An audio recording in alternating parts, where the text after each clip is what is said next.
Buonasera, benvenuti a TG Sicilia, vediamo insieme le principali notizie. Ancora un'aggressione ad un medico in ospedale, ma stavolta scatta l'arresto. A Biancavilla una giovane mamma di 2 pazienti assale una pediatra e colpisce l'infermiera che la voleva difendere. Era una spedizione punitiva. Ospedali nella bufera. Al Villa Sofia di Palermo i dirigenti scrivono a Schifani in difesa del direttore sanitario che si è dimesso. Intanto si sono svolti i funerali dell'uomo morto dopo 20 giorni d'attesa di un intervento. La figlia "Mio padre è un martire".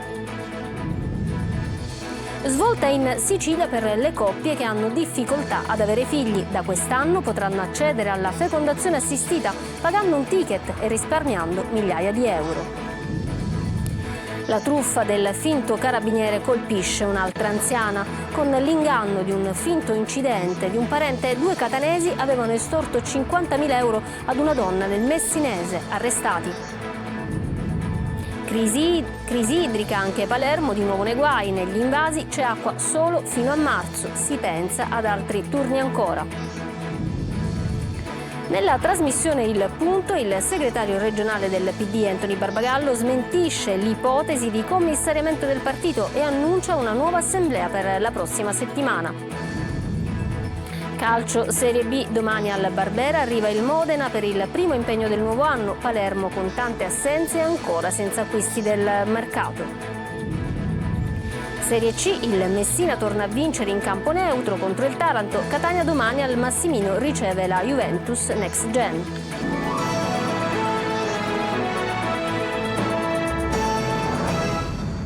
Bentrovati, in apertura ancora un caso di un medico aggredito in un ospedale siciliano, ma questa volta l'aggressore, una giovane di 25 anni che ha assalito una pediatra dell'ospedale di Biancavilla per effetto del nuovo decreto, è stata arrestata. Adelaide Barbagallo. Ospedali poco sicuri e medici sempre più esposti a violenze e aggressioni, malgrado il nuovo decreto che prevede l'arresto. Botte e parapiglia questa volta a Biancavilla, dove una donna di Adrano è entrata nell'ospedale Maria Santissima Addolorata con il chiaro intento di picchiare una pediatra. È salita in reparto, non l'ha trovata, è scesa al pronto soccorso e qui, trovandosela di fronte, l'ha aggredita. A scagliarsi contro la pediatra una giovane mamma di 25 anni di Adrano che ha anche colpito un infermiere e una guardia giurata intervenuti per difendere la dottoressa. Un atto che sa di vera e propria spedizione punitiva. La mala sanità stavolta non c'entra. L'aggressione sarebbe da collegare alle visite a cui la pediatra aveva sottoposto 2 figli piccoli della 25enne. Tutto sarebbe maturato in un ambito familiare che sarebbe all'attenzione del Tribunale per i minorenni di Catania. La donna è stata arrestata dai carabinieri, dovrà rispondere anche di danneggiamento. È scattato infatti il nuovo decreto che prevede pene più severe. Un atto che va certamente condannato da tutti, ma che pone ancora oggi l'accento sul tema della sicurezza negli ospedali, un tema importante che ha avuto anche un adeguamento normativo da parte del governo nazionale, del governo Meloni, e per la prima volta viene applicato l'inasprimento della pena che prevede l'arresto in flagranza differita. Le attività del pronto soccorso sono state sospese per un paio d'ore. La donna dovrà rispondere anche di interruzione di pubblico servizio. La dottoressa picchiata ha una prognosi di 20 giorni. L'ASP di Catania in una nota parla di atto gravissimo e ingiustificabile e assicura vicinanza e sostegno anche dal punto di vista giuridico alle vittime.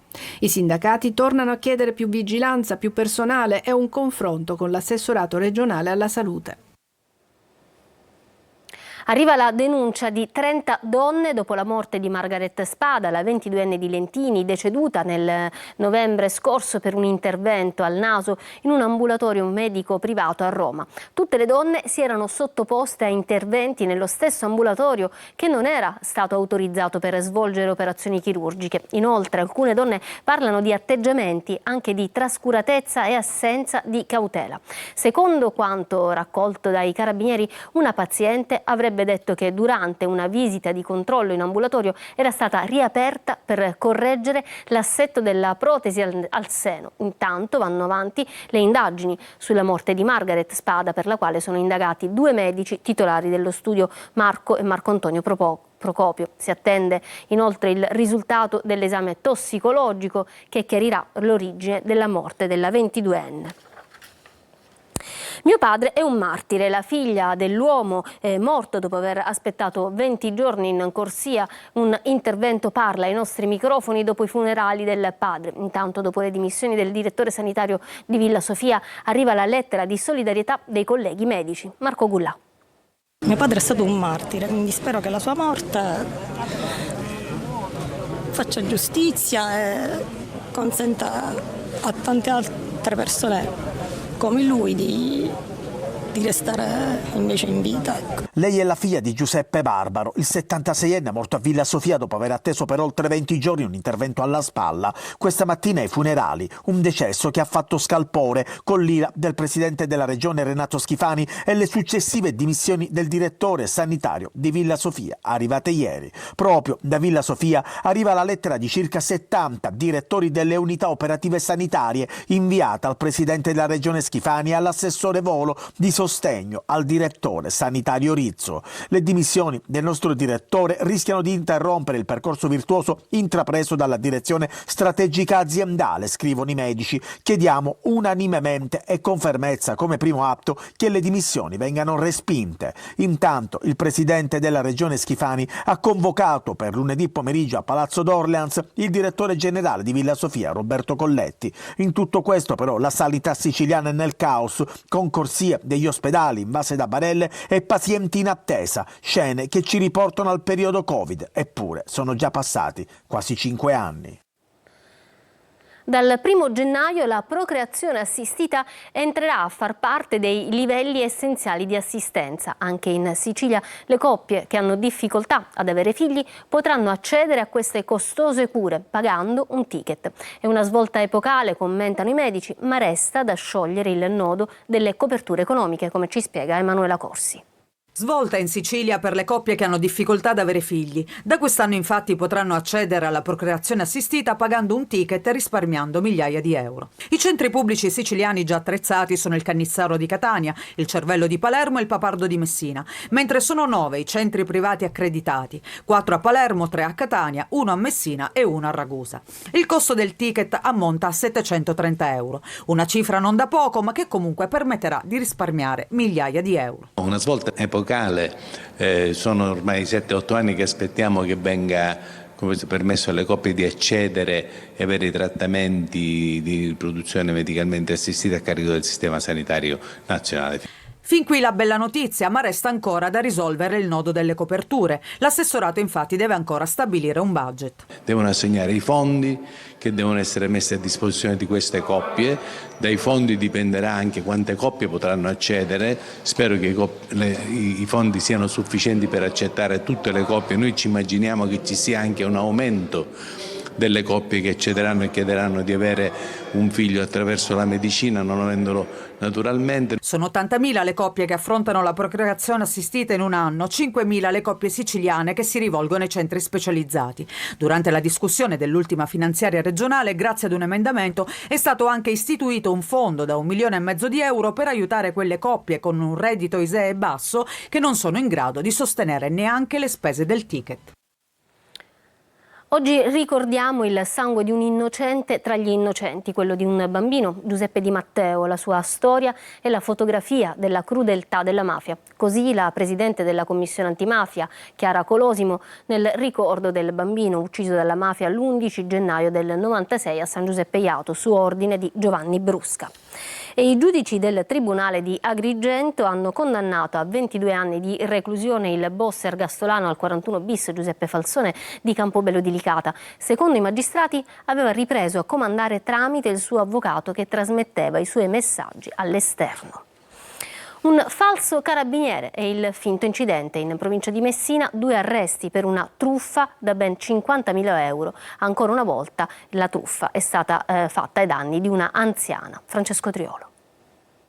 Un raggiro ben congegnato che aveva fruttato ben 50.000 euro, ma stavolta gli autori di una truffa ad un'anziana di Mistretta, paese sui Nebrodi di Messinesi, sono finiti in manette. Un uomo ed una donna, lui 36 anni, lei 40, avrebbero sfruttato la debolezza e l'ingenuità di un'anziana donna facilmente suggestionabile. Il metodo è uno dei più famosi, la telefonata, e poi il raggiro con il metodo del falso carabiniere per ottenere la fiducia, entrare in casa e farsi consegnare gioielli in oro e altri preziosi. I 2 presunti truffatori ad essere domiciliari avrebbero inscenato un falso incidente stradale in cui sarebbe stato coinvolto il figlio della vittima con la richiesta di una finta cauzione per evitare l'arresto del parente.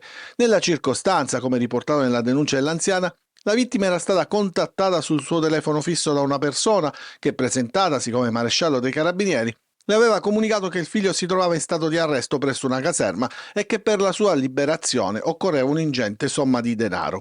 Spaventata e preoccupata, la donna aveva consegnato tutti i preziosi custoditi in casa per un valore di oltre 50.000 euro al 36enne, poi identificato, che dopo circa 30 minuti si era presentata a casa sua fingendosi carabiniere. Quindi i 2 sono fuggiti a bordo di un'auto risultata noleggiata. L'indagine, coordinata dalla Procura della Repubblica di Patti guidata da Angelo Cavallo, è stata seguita dai carabinieri di Mistretta grazie alle dichiarazioni della vittima e di alcuni testimoni, oltre all'analisi dei sistemi di videosorveglianza che hanno permesso di documentare il modus operandi utilizzato dai 2 presunti truffatori, basato su un'attenta pianificazione. Sei la mia schiava, devi fare tutto ciò che ti dico, urla alla moglie. Lei fugge, ma lui la insegue e la raggiunge nel terrazzo di casa, colpendola con un tavolino di ferro all'addome. E quando la donna cade a terra con calci in testa, è l'accusa contestata dalla polizia a un 61enne arrestato a Catania per maltrattamenti e lesioni. E oggi sempre più grave la crisi idrica in Sicilia. Le piogge invernali non sono ancora sufficienti per l'approvvigionamento. A Palermo si comincia dunque a pensare ad una nuova turnazione aggiuntiva. Negli invasi c'è acqua solo fino a marzo. Manuel Viola. Acqua razionata a Palermo e provincia anche per tutto l'inverno e non è escluso che si sia costretti ad ampliare la turnazione che al momento è solo settimanale e non dappertutto. La situazione sul fronte dell'emergenza idrica nel Palermitano infatti resta drammatica, anche se le province della Sicilia centrale sono messe persino peggio. Le precipitazioni verificatisi nei giorni delle festività natalizie hanno consentito di accumulare circa 2.700.000 metri cubi d'acqua negli invasi. I 4 invasi dell'area, Poma, Rosamarina, Scansano e Piana degli Albanesi, attualmente registrano rispetto allo stesso periodo dell'anno precedente però una riduzione percentuale di oltre il 60% di accumulo d'acqua. Per fronteggiare la situazione degli invasi, che resta molto grave, si sta ricorrendo ai pozzi. Dal prossimo 17 gennaio inizia comunque il monitoraggio costante di questi invasi, ma se la situazione non cambierà si valuterà di ampliare la turnazione ad altre aree e togliere l'acqua non più un solo giorno alla settimana. Se a Palermo la situazione peggiora, nella Sicilia centrale invece migliora, anche se non ancora per gli utenti. Lì la turnazione è ben più pesante e la cabina di regia regionale ha autorizzato l'aumento del prelievo dal Fanaco di 50 litri al secondo per 5 comuni dell'Agrigentino. Nel Nisseno e nell'Ennese invece l'acqua oggi arriva ogni 3 giorni ed è un miglioramento, in estate arrivava ogni 5. Ma la chiusura degli acquedotti fa emergere la vetustà delle strutture. Negli ultimi 2 turni di distribuzione acqua sporca dei rubinetti e ora si cerca di correre ai ripari, ma trovare il problema nella rete non è cosa semplice. La politica adesso, oggi nella trasmissione Il Punto, il segretario regionale del Partito Democratico, Anthony Barbagallo, a conclusione dell'Assemblea regionale del partito che si è tenuta a Palermo, allenta le tensioni e smentisce l'ipotesi di commissariamento. Annuncia anche una nuova riunione per la prossima settimana. Sentiamolo. La notizia è che non solo si è fatta l'Assemblea perché una parte del partito e alcuni organi di stampa paventavano l'esistenza in vita, il numero legale. Oggi c'è stata un'assemblea partecipatissima, una discussione generale che si è svolta nell'articolazione complessiva di vari interventi, posizioni, ma che fa parte anche del tessuto del Partito Democratico, un partito che è abituato al confronto, che oggi certamente non è mai declinato nello scontro. E ci riaggiorneremo la prossima settimana per il proseguo dei lavori. Qualcuno che pensava di commissariare già mi sembrava una notizia veramente fantasiosa. 6 segreterie, 3 direzioni regionali, l'assemblea, questa è la seconda. È tutta una polemica strumentale questa sul commissariamento che non è veramente campata, che non aveva nessun fondamento reale. Io sono convinto che il partito regionale uscirà rafforzato da questo congresso e potrà affermare sempre di più la sua posizione di baricentro dell'alternativa e baricentro della coalizione. La bici giù dai Murazzi. Il Tribunale di Torino ha condannato a 16 anni la ragazza del gruppo che 2 anni fa ha reso tetraplegico Mauro Glorioso, studente di medicina palermitano. Il padre del giovane neanche questa sentenza può restituire a Mauro e a noi una qualità di vita accettabile. Emanuela Corsi. La mia speranza è che il 7 settembre io possa dirgli questa frase: Maurino, hai avuto la giustizia che ti meriti. Era il 2023 quando Michele Glorioso pubblicava questo video su Instagram chiedendo giustizia per il fratello Mauro, il giovane studente palermitano reso tetraplegico da 5 ragazzi, di cui 3 minorenni, che scagliarono dai Murazzi di Torino una bici elettrica ferendolo gravemente. Gli autori del lancio della bici erano stati individuati dagli investigatori in 3 minorenni, condannati in via definitiva con rito abbreviato a pene comprese tra 6 anni e 8 mesi e i 9 anni e 6 mesi. Per uno dei 2 maggiorenni del gruppo a fine gennaio si ripeterà il processo d'appello dopo l'annullamento della sentenza precedente da parte della Cassazione. La condanna più dura è stata inflitta ieri a Sara, l'altra maggiorenne, che ha scelto il rito ordinario e che il Tribunale di Torino ha condannato a 16 anni per concorso morale e intentato omicidio. Una sentenza esemplare, inaspettata, che nonostante tutto non restituirà una vita normale a Mauro né serenità ai familiari. Dopo la lettura del dispositivo, uno dei legali della famiglia Glorioso ha riferito il commento del padre del giovane. Anche questo esito processuale non può restituire a Mauro e a noi una qualità di vita accettabile. È così che Mauro Glorioso ha spinto la famiglia a revocare la costituzione di parte civile nel processo. Basta, papà non deve andare più, soffre ancora, ogni volta. Sono state le parole del ragazzo, oggi 23enne, riferite sempre dall'avvocato che ha spiegato: non voleva più perché era un'ulteriore sofferenza per il padre, visto che da parte degli imputati non c'è mai stato un vero pentimento. Quando venne mostrata in aula la foto di Mauro, reso tetraplegico, non hanno alzato nemmeno un sopracciglio. Catania, un operaio di una ditta privata è rimasto ferito in un incidente sul lavoro in viale Vittorio Veneto. Questa mattina lo vedete. L'uomo, per rimuovere le luminarie di Natale, era salito su una scala appoggiata ad un palo della luce che all'improvviso ha ceduto.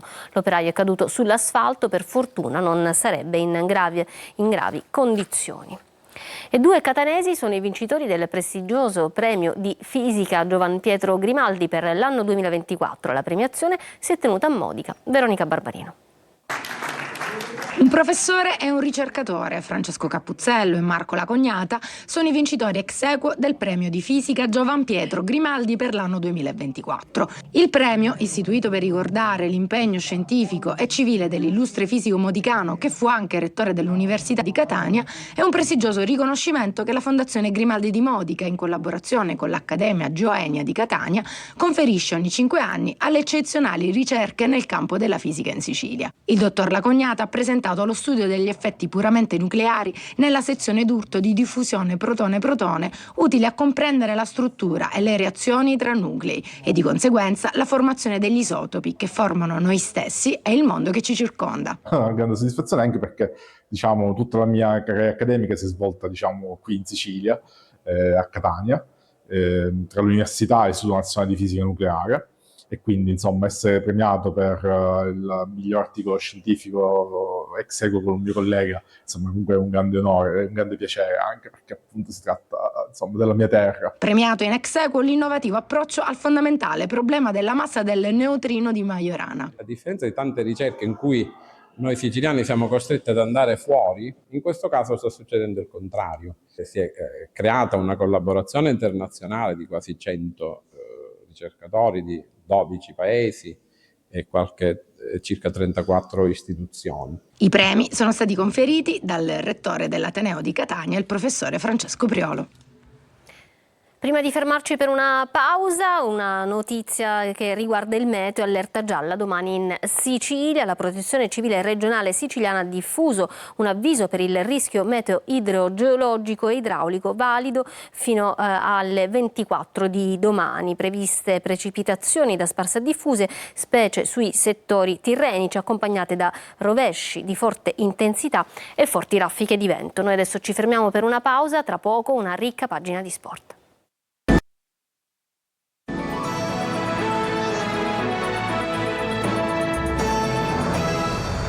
Ritorniamo in studio con lo sport, una notizia di Daspo. Sono 6 i Daspo emessi dal questore di Catania nei confronti dei tifosi presenti alla gara di calcio tra Città di Aci Sant'Antonio e Real Siracusa a Belvedere, partita disputata l'1 dicembre del 2024 per il campionato di calcio di eccellenza. E adesso andiamo alla vigilia di match di primo impegno del 2025 per il Palermo, che domani al Barbera sfiderà il Modena. Tante assenze in casa rosanero, il tecnico Dionisi ancora sotto esame. Marco Gulla. Ripartire. Il diktat in casa Palermo per il 2025 è proprio quello di riprendere a marciare. Domani al Barbera arriva il Modena per il primo impegno del nuovo anno. Ancora nessun acquisto. Il neo DS Ossi sta lavorando a fari spenti, ma contro i canarini Dionisi dovrà fare di necessità virtù. Tanti assenti, mancheranno il portiere De Planche, poi Di Mariano, Di Francesco. Dopo la fiducia ridata a Brunori, l'attaccante domani dovrebbe essere titolare al fianco di Leduaron. Nonostante la conferma, Alessio Dionisi è ancora sotto esame. L'allenatore oggi in sala stampa ha detto: ho parlato con la società, anche io mi sento in discussione ogni giorno, stiamo approfondendo la conoscenza con Osti, non sono comunque l'unico responsabile, non stiamo facendo bene, è palese, ma siamo fiduciosi e ci rialzeremo. Dionisi dovrebbe confermare la difesa a 3 con Banica, Nicolao e Ceccaroni, Ranocchia regista, Verre in ballottaggio con Basic, in porta andrà Salvatore Sirigu, che torna titolare col Palermo in campionato dopo 14 anni. Domani fischio d'inizio alle 15. Anche il Catania gioca domani al Massimino e riceve la Juventus Next Gen. Chiedo continuità durante la partita e nel corso del campionato, dice Toscano. Marco Carli. Trovare continuità, quella che è mancata finora, è l'obiettivo del Catania, ancor più dopo i 2 minuti di Benevento che hanno cambiato la partita e anche le prospettive. Ma la gara con la capolista è ormai alle spalle, adesso c'è la Juventus Next Gen che arriva al Massimino forte di una serie di 6 risultati utili consecutivi con 4 vittorie e 2 pari. Squadra rivitalizzata dalla cura Brambilla che però il Catania deve battere per ottenere linfa in questa fase di stagione delicata, con il mercato entrato ormai nel vivo. Ho avuto la fortuna di incontrare la Juventus la passata stagione e il percorso e la filosofia di questa società, di questa squadra, ti dice che il girone d'andata è una squadra, il girone di ritorno è tutt'altra squadra, perché, ma è normale, facendo giocare dei 2006-2005 hanno bisogno di tempo per crescere. Toscano conta su Jimenez fra i convocati da verificare l'utilizzo dall'inizio nel caso alternativa Verna, Di Tacchio disponibile ancora partita in corso dopo una settimana difficile a causa di un virus che l'ha debilitato. Per il resto ancora inutilizzabili Beters, Di Gennaro, Luperini e Sturaro, con possibile impiego in avvio di gran parte, se non di tutti, gli interpreti che hanno iniziato a Benevento. A noi manca quella continuità, lo diciamo sempre, la continuità tra partita e partita e durante la partita. Dobbiamo lavorarci assolutamente. Catania Juventus Next Gen sarà seguita da Telecolor con diretta stadio, collegamenti dal Massimino, commenti da studio e alla fine le interviste ai protagonisti. Torna alla vittoria il Messina che sul neutro di Francavilla Fontana supera 1-0 il Taranto. Decisiva una rete al 34esimo minuto della ripresa dell'attaccante Luciani. Sergio Colosi. Gennaro Anatriello saluta il Messina regalando a Luciani l'assist del gol vittoria. I giallorossi dopo 4 sconfitte consecutive, 6 nelle ultime 7 giornate, conquistano 3 punti sul neutro di Francavilla Fontana in una gara a porte chiuse contro il derelitto Taranto. Partita dai contenuti modesti. Il primo tempo dei rossoblù è dignitoso contro un avversario lento e impacciato. Un'occasione per parte. Sull'invito di Pedicillo Anatriello di testa impegna Del Favero. Risposta dei pugliesi affidata al capitano Mastro Monaco con salvataggio di Petrucci sulla linea. La ripresa è ancora più brutta, sembra impresa non semplice ed invece è così. Modica pone fine alla prestazione di un imbarazzante Cominetti, entra anche Luciani ma nell'area tarantina il pericolo numero 1 per i compagni è Marong. I suoi svarioni non si contano, l'ultimo è letale, minuto 34 sul rilancio di Krapicas e buco del difensore, Anatriello smarca Luciani che piazza il colpo dell'1-0 e poco dopo spreca il raddoppio fermato da Del Favero. Guarracino perde la testa e viene espulso per gioco violento su Salvo. Il Messina vince, ma per capire se tutto ciò ha un senso servono operatività e chiarezza di una società assente e senza un vero padrone. Il Trapani ospita domani pomeriggio al Provinciale il Crotone. che in classifica ha 4 punti di vantaggio sui Granata. Dopo 2 pareggi consecutivi contro Foggia e Picerno, la formazione di Capuano punta alla vittoria per avvicinarsi ai play-off. Bene, con questo è tutto, io vi lascio alla programmazione di Antenna Sicilia. Il TG finisce qua, da parte mia, dei tecnici della regia, un buon proseguimento di serata. Arrivederci.